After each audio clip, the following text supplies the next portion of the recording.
I've been helping students with their English for a number of years, and over that time, here are three websites I've found that really have an impact on student learning. These might be websites that give a wealth of information, or be those websites that give really great immediate feedback. The first website I want to talk about is Cambridge English, and this website is truly brilliant because it gives you that immediate feedback and it also provides you with a lot of examples to test yourself against. One of my favourite tools to use online is Write and Improve with Cambridge. So it's Cambridge English Learning, and I'll provide the link for this in the description. And what you've got, if you see on the left hand side, you've got different levels. So you've got beginner, intermediate, advanced. You've got writing for business and writing just for fun. And you've got these tasks which they're kind of very, very similar to a lot of English exams as like functional skills and GCSE. This one's the intermediate, and this is the task. So it says, in your English class, you've been talking about studying art at school. Now your English teacher has asked you to write an essay for homework. Write your essay using all the notes and giving reasons for your point of view. So it said, students shouldn't study art at school. They should just learn about art in their free time. What do you think? And they give you some pointers to actually include. So you have to include these things as is typical in English exams. So studying about a range of subjects, time in the school day, and third is your own idea. And they give you a word count as they would in a normal exam, at least functional skills, maybe not GCSE. And write your answer 140 to 190 words in an appropriate style. So an appropriate style is a reference to the kind of format that they've asked you to write, and they've asked you to write an essay. Here's an essay that I wrote. You can see I've gone a little bit over, and I can just click here to check, and I'll get some kind of feedback. Now, it won't be necessarily as good a feedback as you would get from your actual teacher, but it will be some kind of feedback. Now, I actually cheated. I actually used ChatGPT to write my answer, and as you can see, it's done a really, really good job here. It's really quite far, and if you're ever confused with the feedback they give you, you click on the help button and they actually will give you an indication of where your level is. So you got from A1 to C2 and it explains what it is there. If you're making any mistakes in your actual writing, they'll highlight it in yellow. If there's anything that you can kind of improve this sentence, they'll give you kind of a hatched kind of marking. And if it's perfect, they won't really give you any kind of marks at all, which is terrible, really, because I used no, brilliant. They've still got some kind of sentences that could be used that could be a bit better. The only trouble is that they don't actually, as far as I can tell, they don't give any kind of specific ways I can kind of improve it. So only if you have a really strong background could you possibly kind of have a look at this and edit it yourself. They've picked up on this sentence. Secondly, integrating art into the school day allows for structured learning and dedicated time for artistic exploration. Personally, I wouldn't say there was anything particularly wrong with that. I'd say they've used a really good discourse marker there, and it's a nice kind of structured sentence. Let's have a look at the other one they pulled up. In conclusion, while exploring art in one's free time is valuable, formal art education in schools offers structured learning opportunities that foster creativity, critical thinking, and cultural appreciation.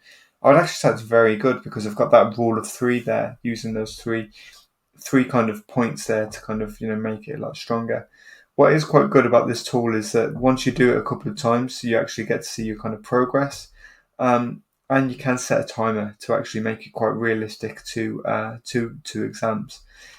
Personally, if I was just kind of approaching my exams, I would even do the just for fun tasks and just kind of practice myself.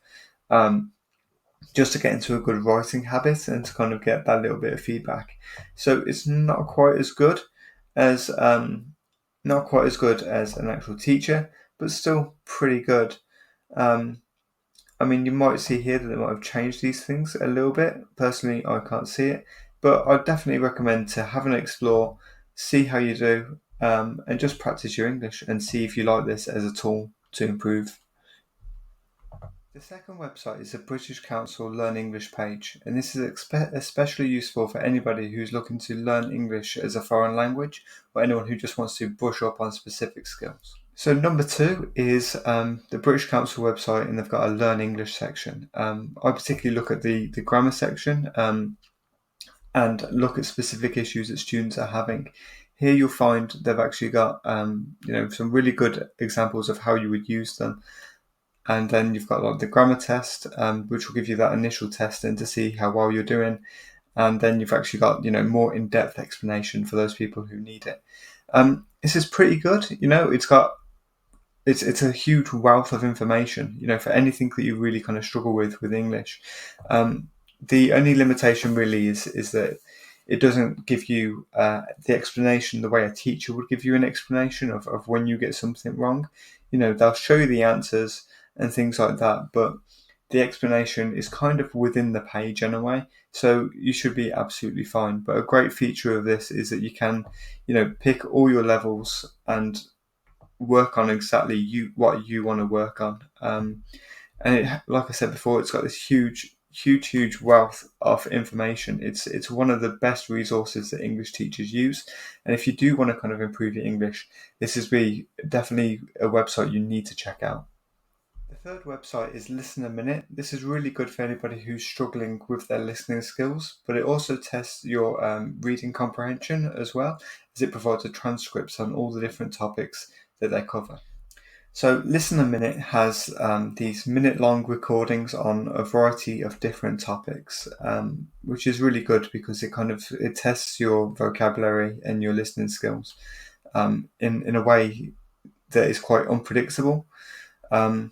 So personally, what I would do is I would pick a topic at random and see how you would do, and you might pick up some quite obscure language. Like we've got MP3s.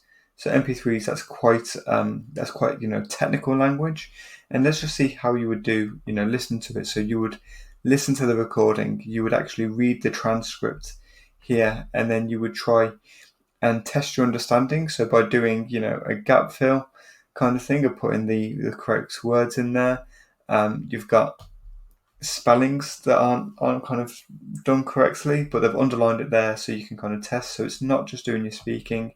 And you've got like a discussion of writing your own questions where you can kind of work with other students.